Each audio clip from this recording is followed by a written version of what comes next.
So we'll be moving on to our right outer join.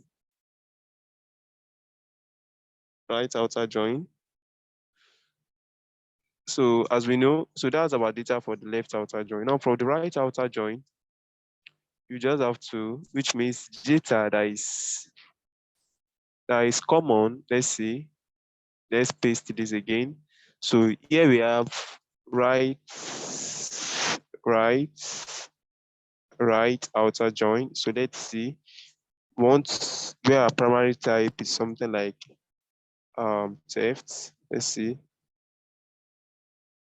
Now this is it. So this is the right outer join. So the left outer join and the right outer join is what? They are what? They are different. You just need to sit down and ponder on these things well and make sure you understand the basic concepts behind it and everything. Now the last one we'll be moving on is the full join. So let's see. Full outer join, or you can simply write full join. So we have full, so this will print out everything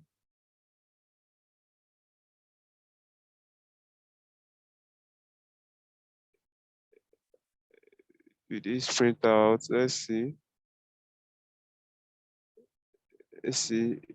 We are now having it good.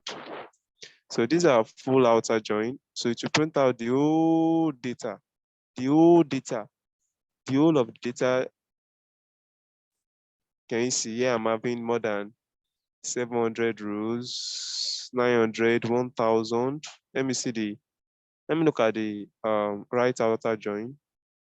Now full join, I'm having 1000 plus rows.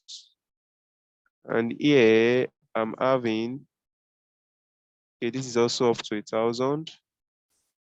999, okay, but this kind of less. So we have our left also.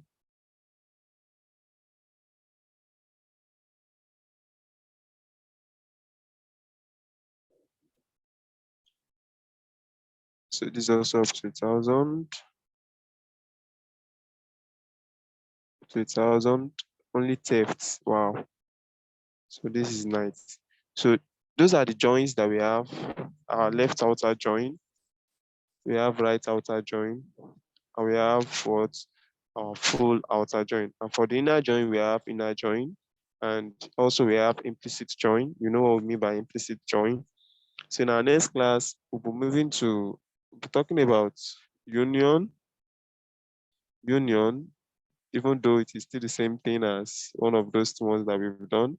We'll be talking about union. Also, we'll be talking about how to use case statements and also how to use partition by. So that will be our next class. So I want you to practice well so you can understand these concepts. So we'll meet in our next class.